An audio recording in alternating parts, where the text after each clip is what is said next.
Hello friend, welcome back to our new video. आइए जानते हैं उत्तर प्रदेश की 30 महत्वपूर्ण बड़ी खबरें। और वही होली पर अब बारिश का भी सिलसिला जारी रहेगा। जी हां, होलिका दहन पर बारिश हो सकती है। कई जगहों पर वज्रपात हुआ है, कई जगहों पर ओलावृष्टि हुई है और तेज हवाएं चली हैं। आइए जानते हैं कि आज का मौसम क्या रहेगा और साथ ही उत्तर प्रदेश में 3 नियम भी जारी कर दिए गए हैं। अच्छा, वहीं पर बिना टिकट ट्रेन यात्रा करने पर अब रेलवे 1 अप्रैल से करने जा रहा है बड़ा बदलाव, जिसके बारे में आपको पता होना चाहिए। जानेंगे सब कुछ। बदायूं डबल मर्डर केस को लेकर भी एक बड़ा अपडेट आ गया है, बड़ा खुलासा हुआ है।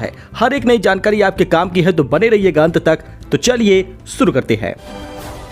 बात करें पहले खबर की, तो खुशियों पर संकट मंडराया है। मूसेवाला के परिजनों को लीगल नोटिस मिल गई है। आईवीएफ तकनीक से बच्चे के पैदा होने पर रिपोर्ट तलब की गई है। दिवंगत पंजाबी सिंगर सिद्धू मूसेवाला की मां चरण कौर ने आईवीएफ तकनीक के जरिए 2 दिन पहले बच्चे को जन्म दिया था। नए जन्मे बच्चे की इस खुशी के बीच परिवार को नई चिंता ने घेर लिया है। दरअसल केंद्रीय स्वास्थ्य मंत्रालय ने इस मामले में पंजाब सरकार को लेटर लिखकर रिपोर्ट मांगी है। मूसेवाला की मां चरण कौर 58 साल की उम्र में आईवीएफ तकनीक का सहारा लेकर बच्चे को जन्म दिया है। भारत में आईवीएफ के लिए अधिकतम उम्र 50 वर्ष निर्धारित होने के कारण चरण कौर ने विदेश से इस तकनीक के जरिए गर्भवती हुई हैं। यही कारण है कि केंद्र ने इस एक्ट का हवाला देते हुए इस मामले में डिटेल रिपोर्ट और एक्शन टेकन रिपोर्ट जानकारी मांगी है। तो यूपी में बारिश का सिलसिला जारी होने वाला है। आ रहा है नया वेस्टर्न डिस्टर्बेंस। यूपी में इस दिन होगी बारिश, ओले गिरने की भी चेतावनी दी गई है। दोस्तों, उत्तर भारत में धीरे धीरे गर्मी बढ़ती जा रही है। अधिकतम तापमान में लगातार बढ़ोतरी हो रही है। हालांकि पहाड़ी राज्यों में एक नया वेस्टर्न डिस्टर्बेंस आ रहा है, जिसकी वजह से उत्तर प्रदेश समेत कई राज्यों में बारिश की चेतावनी जारी की गई है। इसके अलावा पूर्वोत्तर भारत में भी आज तेज बारिश और आंधी तूफान का अलर्ट रहेगा। इससे एक दिन पहले भी ऐसा ही देखने को मिला। फिलहाल बीते 24 घंटे में अरुणाचल प्रदेश, हिमाचल प्रदेश, उत्तराखंड में हल्की से मध्यम बारिश हुई है। इसके अलावा छत्तीसगढ़, ओडिशा, पश्चिम बंगाल, सिक्किम, बिहार, झारखंड, असम, मेघालय में भी तेज बारिश हुई है। फिलहाल उत्तर प्रदेश और मध्य प्रदेश में भी बारिश होगी। हिमाचल प्रदेश, मध्य प्रदेश, तेलंगाना में जमकर ओले भी गिरे हैं। यही कारण है कि आपके जिले में ठंडी हवा का एहसास तो आपको हो ही रहा होगा। अब 21 तारीख को भी उत्तर प्रदेश में बारिश का सिलसिला जारी रहेगा। होलिका दहन तक ऐसा ही मौसम बना रहेगा। जी हां, यूपी के कई जिलों में तेज हवा संग बारिश से लौटी ठंड। वज्रपात से 2 महिलाओं समेत 3 लोगों की मौत भी हो गई। झारखंड से लेकर असम तक बने ट्रफ लाइन के कारण बुधवार को यूपी के कई जिलों में मौसम ने करवट ली है। तेज हवाएं चली हैं, वज्रपात भी हुआ है। आपको बता दें, आजमगढ़, बलिया, मऊ जिलों में लगभग घंटे भर बारिश हुई है। कई जिलों में अभी बादल घिरे हुए हैं। बारिश और तेज हवा के चलते गेहूं समेत अन्य फसलों को नुकसान पहुंचा है। फिलहाल फसल खेत में लेट गई है। इससे दाने कमजोर होने की आशंका है। आपको बता दें, गेहूं, सरसों को सबसे ज्यादा नुकसान हुआ है। आम और लीची, जामुन का बौर प्रभावित हुआ है। ईंट उद्योग को भी चपत लगी है। विशेषज्ञ बोले हैं कि आने वाले समय में ऐसे ही बारिश होती रहेगी। लगभग 24 मार्च तक ऐसे ही बारिश का अलर्ट बताया गया है। होलिका के दहन तक ऐसे ही बारिश का सिलसिला रहेगा। बारिश और बादल छाए रहेंगे। वही लोकसभा इलेक्शन को लेकर बड़ी खबर है। यूपी में बसपा को लगा तगड़ा झटका। सांसद दानिश अली ने थामा कांग्रेस का हाथ। आगामी लोकसभा चुनाव के मद्देनजर यूपी में बहुजन समाज पार्टी और जम्मू कश्मीर में भाजपा को बड़ा झटका लगा है। यूपी के अमरोहा से बसपा के सांसद दानिश अली बुधवार को कांग्रेस में शामिल हो गए। वहीं जम्मू कश्मीर के भाजपा नेता लाल सिंह ने भी कांग्रेस का हाथ थाम लिया। दोनों को ही दिल्ली में पवन खेड़ा ने पार्टी में शामिल कराया है।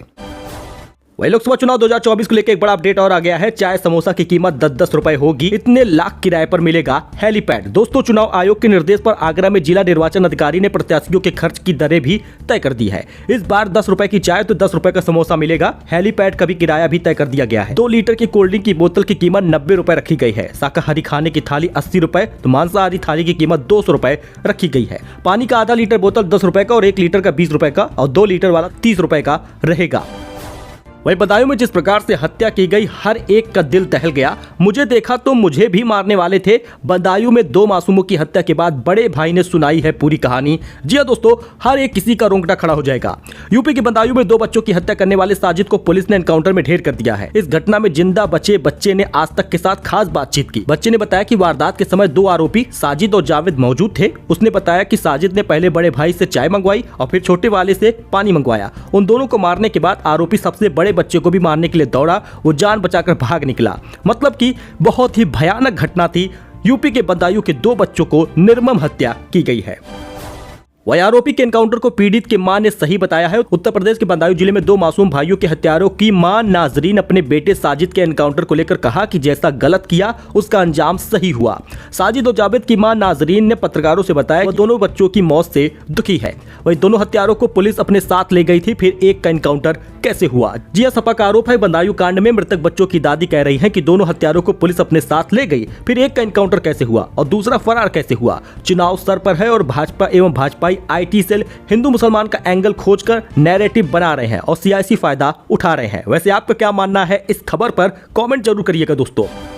तो फरार आरोपी जावेद पर 25,000 रुपए का इनाम घोषित कर दिया गया है। बंदायूं डबल मर्डर केस में एक बड़ा खुलासा है। बंदायूं के डबल मर्डर केस में पुलिस ने ताबड़तोड़ एक्शन लेते हुए एक का तो एनकाउंटर कर दिया। वहीं बंदायूं पुलिस ने फरार आरोपी जावेद पर 25,000 रुपए का इनाम घोषित किया है। गौरतलब है कि बंदायूं के सिविल लाइन थाना क्षेत्र के बाबा कॉलोनी में हुए 2 मासूमों के मर्डर से जावेद आरोपी है जो फरार है। वही राशन को लेकर बड़ी जानकारी सामने आ गई है। 2028 तक मिलता रहेगा फ्री राशन, 81 करोड़ लोगों को मिलेगा सीधा फायदा। लेकिन इस बार सरकार एक बड़ा लाभ दे सकती है। लोकसभा चुनाव में जीत के लिए सरकार 1 किलो का चना भी दे सकती है। हालांकि अभी ये सिर्फ मीडिया रिपोर्ट में जानकारी आ रही है। दोस्तों आपको बता दें, यूनिट के हिसाब से गेहूं को भी बढ़ाया जा सकता है, क्योंकि सरकार ने जून तक ज्वार और बाजरा देने की बात की है।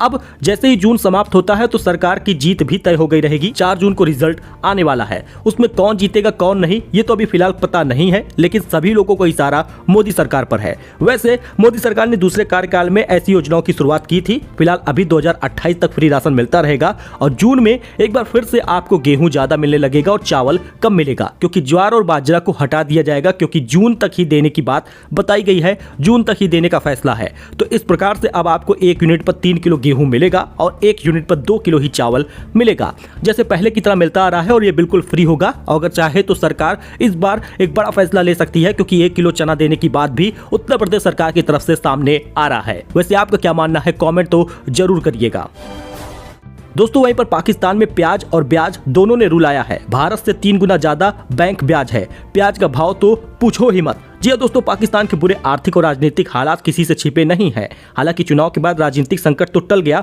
लेकिन महंगाई और कमजोर आर्थिक हालात अब भी बरकरार हैं। पाकिस्तान के आर्थिक हालात का अंदाजा इस बात से लगाया जा सकता है कि यहाँ प्याज और ब्याज दोनों में जनता को रुला दिया है।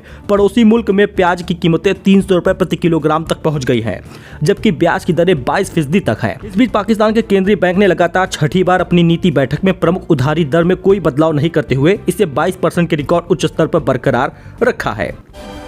वही IPL 2024 को लेकर बड़ा अपडेट है। गुजरात टाइटंस ने मोहम्मद शमी के रिप्लेसमेंट का किया ऐलान। मुंबई इंडियंस में मधुशंका की जगह इस पेसर की एंट्री हो रही है। दोस्तों गुजरात टाइटंस यानी GT ने तेज गेंदबाज मोहम्मद शमी के रिप्लेसमेंट पर ऐलान कर दिया है। मधुशंका की जगह पर 17 वर्ष का पेसर को शामिल किया गया है। जी हां, धाकर तेज गेंदबाज मोहम्मद शमी का रिप्लेसमेंट का ऐलान हो गया है। शमी चोट के कारण IPL 2024 में नहीं खेल रहे और गुजरात टाइटंस ने शमी की जगह पर केरल के संदीप वारियर को शामिल किया गया है। उन्होंने IPL में कुल 5 मैच खेले हैं। वह इंडियन प्रीमियर लीग के आखिरी बार 2021 में मैदान पर उतरे थे।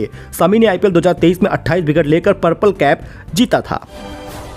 वही दोस्तों, बिना टिकट ट्रेन में यात्रा करते पकड़े गए तो रेलवे 1 अप्रैल से करने जा रहा है ये बड़ा बदलाव। जी हां दोस्तों, रेलवे 1 अप्रैल से खाने से लेकर टिकट, जुर्माना, पार्किंग, इन सभी जगहों पर ऑनलाइन भुगतान की सुविधा शुरू कर रहा है। यात्री बिना टिकट के पकड़ा जाता है तो वह ऑनलाइन जुर्माना भी दे पाएगा। डिजिटल भारत की दिशा में कदम बढ़ाते हुए रेलवे कई नए बदलाव करने जा रहा है। इसी क्रम में 1 अप्रैल से रेलवे खाने से लेकर टिकट, जुर्माना, पार्किंग सभी जगहों पर ऑनलाइन भुगतान की सुविधा शुरू करेगा। देश में कई स्टेशनों पर चेकिंग स्टाफ के पास हैंड हेल्ड टर्मिनल मशीन पहुंच भी गई है। बाकी जगहों पर जल्द ही से शुरुआत की जाएगी और इस दिशा में काम किया जा रहा है। इसके जरिए ट्रेन में चलने वाले सभी TTE के पास किसी भी यात्री से ऑनलाइन जुर्माना वसूल करने का एक मशीन होगा। QR कोड को अपने मोबाइल से स्कैन करना पड़ेगा। वही पान मसाले से भरा ट्रक सीज कर दिया गया है। राज्य GST ने वसूला है 90 लाख का जुर्माना। यूपी में मथुरा GST की सचल दल इकाई ने पान मसाला लदे ट्रक को पकड़कर उससे 90 लाख रुपए जुर्माना वसूला है। ट्रक को कानपुर से गुवाहाटी जाना था। मथुरा GST की सचल दल इकाई ने पान मसाला से लदे ट्रक को पकड़ लिया है और गुवाहाटी ये जा रही थी। 90 लाख का जुर्माना वसूला गया है। तो दोस्तों ये कुछ अपडेट था, कुछ जानकारी थी जो आपके साथ शेयर किया गया है। दिन भर की इंपॉर्टेंट खबरों के लिए बस इतना ही। ऐसी ही जानकारी अपडेट के लिए आप हमारे साथ शाम को 6 बजे जुड़ सकते हैं और अच्छे से जानकारी प्राप्त कर सकते हैं। वैसे कोई कंफ्यूजन हो तो कमेंट करके बताइएगा, किस बारे में जानकारी चाहिए उसके बारे में भी कमेंट कर सकते हैं। सुबह की ब्रेकिंग न्यूज के लिए सुबह 6 बजे हम आपसे फिर से मिलेंगे। मिलते हैं नए अपडेट में। धन्यवाद।